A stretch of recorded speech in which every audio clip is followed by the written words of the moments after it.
और वहीं ईरानी शिप पर फायरिंग से चीन भी भड़का हुआ है। ईरान के जहाज को जब्त करने का चीन ने भी विरोध किया है। हॉर्मुज में तनाव बढ़ाएगा ये अमेरिकी एक्शन, चीन का आधिकारिक बयान। चीनी विदेश मंत्रालय के प्रवक्ता ने चेतावनी दी, सीज फायर समझौते का सम्मान करें दोनों पक्ष, ये कहा है चीन ने।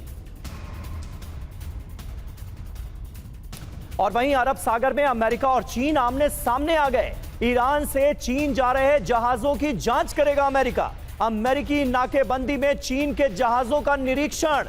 ईरान से चीन को तेल सप्लाई रोकने का यह अमेरिकी प्लान है। यूएन में अमेरिकी राजदूत माइक वॉल्ट्ज का यह बड़ा दावा सामने आया है, जो आने वाले वक्त में अमेरिका और चीन के बीच तनाव को और ज्यादा बढ़ा सकता है।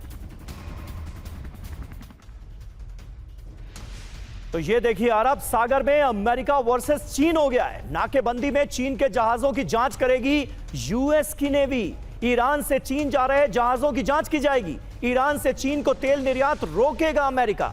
यूएन में अमेरिकी राजदूत माइक वॉल्ट्ज ये बड़ा दावा कर रहे हैं। शैडो फ्लीट से चीन को ऑयल सप्लाई की आशंका है। ईरान चीन सप्लाई लाइन पूरी तरह से काटने की कोशिश की जा रही है, ये बड़ा दावा सामने आया है। और वहीं ईरान को चीन से बहुत बड़ी सैन्य मदद मिल रही है। ईरान को जल्द चीन से हथियारों की बड़ी खेप मिलेगी। सोर्सेस के हवाले से बड़ी खबर, चीन की शिपमेंट को जब्त करने की तैयारी में अमेरिका। ये देखिए, अमेरिकी इंटेलिजेंस के हवाले से वर्ल्ड एट वॉर का बड़ा दावा।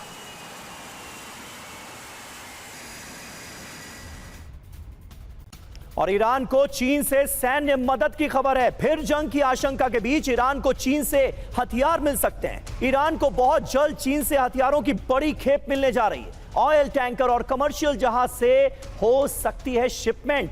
चीन की शिपमेंट को जब्त करने की तैयारी में अमेरिकी सेना है। नाकेबंदी के बीच चीन से जुड़े जहाजों की जांच की जाएगी, ये इस रिपोर्ट में कहा गया है। कुछ दिन पहले ईरान में उतरे थे चीन के 4 कार्गो प्लेन। मेजर जनरल के सिन्हा हमारे साथ मौजूद हैं। सिन्हा सर, किस तरह से इस डेवलपमेंट को देखते हैं, और अगर युद्ध 2.0 शुरू हुआ, क्योंकि वार्ता 2.0 पर तो बड़े काले बादल मंडराते हुए नजर आ रहे हैं, अगर युद्ध 2.0 शुरू हुआ तो क्या चीन और रूस जैसे देशों की भूमिका ईरान के पक्ष में और ज्यादा बढ़ेगी? देखिए समीर, जो आप कह रहे हैं युद्ध 2.0, ये मेरे अनुसार अमेरिका अफोर्ड नहीं कर सकता है। अमेरिका इसमें चाह रहा है कि आप हेजेमनिक तरीके से दिखाएं कि हम वॉर जीत गए हैं, क्योंकि अमेरिका की क्षति आप सोच सकते हैं। 40 दिन में 44 उनके एयरक्राफ्ट मारे गए हैं, 44 और टॉप नॉच एयरक्राफ्ट हैं। और उसको पता है अमेरिका इस जंग में बुरी तरह फंसा है। और देखिए, चाइना और रशिया इसको चाहता है कि इस तरफ फंसे रहे ये। और अमेरिका गलती पे गलती ये कर रहा है जो ये ब्लॉकेड लगाया है। हाँ। और आप कह रहे हैं कि आपने तो बहुत अच्छी खबर बताई, और ये सबको पता है कि इस दौरान 10 दिन का जो ये हुआ था सीज फायर, उसमें केवल 4 खेप नहीं आए हैं उनके हेवी लिफ्ट, उनके और भी रशिया से, कैस्पियन सी से बहुत सारी चीजें आई।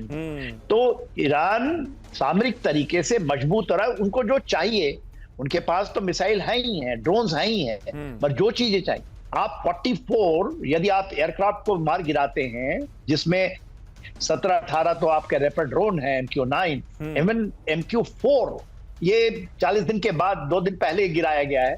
तो देखिए, उनके पास कैपेबिलिटी बढ़ती जा रही है। अमेरिका अफोर्ड नहीं कर सकता। इंक्लूडिंग एंटी शिप मिसाइल्स आ चुके हैं, वो अभी तक इस्तेमाल नहीं किया है। यदि एक भी एंटी शिप मिसाइल निशाने पे लगता है उसको, तो अमेरिका कहीं पर मुंह दिखाने लायक भी नहीं बचेगा। उसने एक नया चीज शुरू किया है, जापान के थ्रू वो करना चाह रहा है आपके उधर ताइवान के स्ट्रेट के अंदर में कुछ, कि यहाँ से प्रेशर खत्म हो।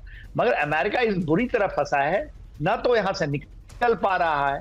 वो जो चीजें कर रहा है उससे ईरान को सपोर्ट बहुत बड़ा है। ईरान, देखिए, ईरान स्टेट ऑफ हार्मोज को 100% खोलेगा।